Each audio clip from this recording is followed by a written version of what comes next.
नमस्कार। मैं डॉक्टर आशाराम भार्गव। आज हम हिंदी नाटक के उद्भव और विकास पर चर्चा करेंगे। भाग एक में हमने हिंदी नाटक के भारतेंदु युग पर चर्चा की थी। इस भाग दो में हम द्विवेदी युगीन नाटकों पर चर्चा करेंगे। जैसा कि पहले भाग में बताया जा चुका है कि भारतेंदु युग के नाटक समाज सुधार, राष्ट्रीय चेतना और व्यंग्य पर आधारित थे। भारतेंदु युग के नाटकों का मूल लक्ष्य सामाजिक जागरण था। इन्होंने अंग्रेजी शासन पर व्यंग्य किया। अंग्रेज शासन में देश की दुर्दशा दिखाना भारतेंदु युग के नाटकों का प्रथम उद्देश्य था या प्रधान उद्देश्य था। एक सामाजिक राष्ट्रीय चेतना परक विषय वस्तु के बावजूद भारतेंदु युग में नाट्य कला पूर्ण परिष्कृत नहीं हो पाई।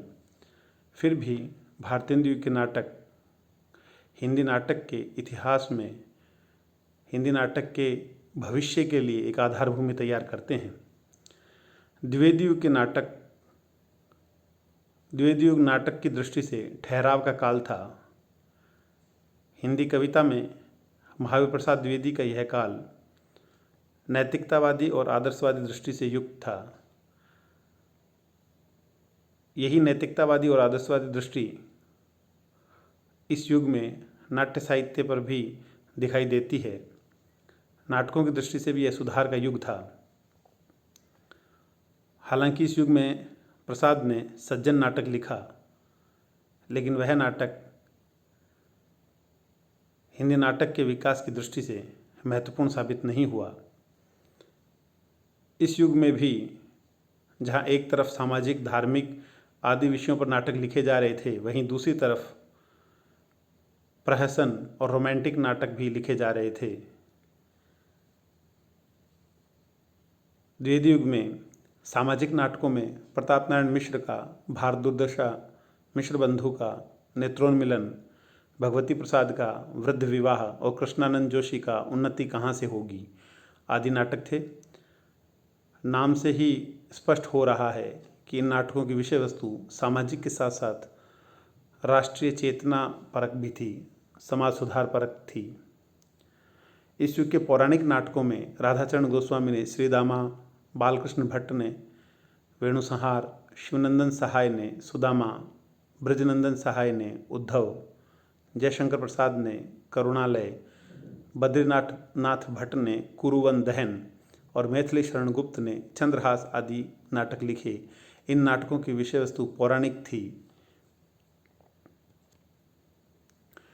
द्विवेदी युग में लिखे गए ऐतिहासिक नाटकों में गंगा प्रसाद गुप्त का वीर जयमल, वृंदावन लाल वर्मा का सेनापति ऊदल, जयशंकर प्रसाद का राज्यश्री और बद्रीनाथ भट्ट का चंद्रगुप्त, कृष्ण प्रकाश सिंह का पन्ना आदि उल्लेखनीय ऐतिहासिक नाटक हैं।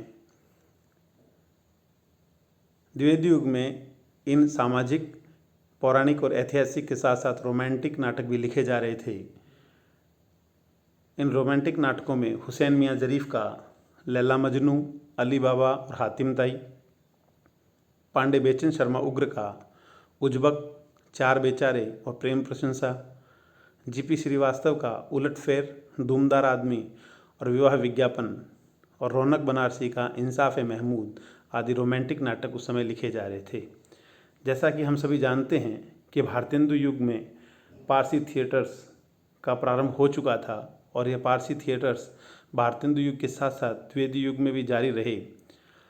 पारसी थिएटर्स अपनी व्यावसायिकता और सस्ते मनोरंजन के लिए कुख्यात थे, लेकिन इस युग में पारसी थिएटर्स में भी बदलाव आया।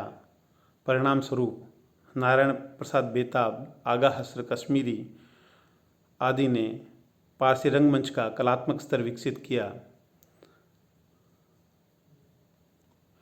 इस युग में लिखे गए प्रहसन और हास्य नाटकों में बद्रीनाथ भट्ट का चुंगी की उम्मीदवारी और लबड़ धोंधों, गंगा प्रसाद श्रीवास्तव का उलटफेर और नोकझोंक, राधेश्याम मिश्र का कौंसिल की मेंबरी, सुदर्शन का ऑनरेरी मजिस्ट्रेट आदि उल्लेखनीय प्रहसन या हास्य नाटक हैं।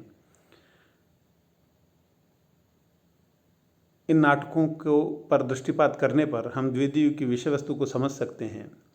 द्विवेदी युग की विषय वस्तु में राजनीतिक विषय वस्तु थी, जिसमें अंग्रेजी शासन पर व्यंग्य या अंग्रेज शासन का चित्रण करना उनका लक्ष्य था। सामाजिक विकृतियों का चित्रण किया गया, समाज की विद्रूपताओं और समाज का चित्रण करके समाज सुधार इनका लक्ष्य था। द्विवेदी युग के नाटकों में ऐतिहासिक पृष्ठभूमि पर भी नाटक लिखे गए। इतिहास के वीर चरित्रों को इस युग के नाटककार ने अपने नाटकों का आधार बनाया। सेनापति उदल, जयमल, पन्ना आदि इतिहास के महान चरित्र थे। इस युग के नाटककारों ने पौराणिक चरित्रों पर भी नाटक लिखे। सुदामा, उद्धव आदि पौराणिक चरित्रों पर नाटक लिखे गए। इनके साथ साथ इस युग में रोमांटिक और प्रहसन नाटक भी लिखे गए। यहाँ विचारणीय यह भी है कि द्विवेदी युग में मौलिक नाटक कम लिखे गए, अनुवाद अधिक हुआ और इस युग के अनुवाद के नाटक मुख्यतः बांग्ला और संस्कृत भाषाओं से अनुवाद किए गए थे।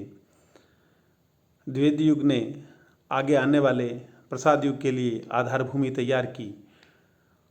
इस युग की नैतिकतावादी आदर्शवादी दृष्टि का ही परिणाम था कि आने वाले युग में प्रसाद जी जैसे सांस्कृतिक पुनरुत्थानवादी रचनाकार हमारे सामने आते हैं और उन्होंने जो नाटक लिखे, जिनका कलात्मक विकसित नाटक थे, उसकी चर्चा हम भाग 3 में करेंगे। धन्यवाद।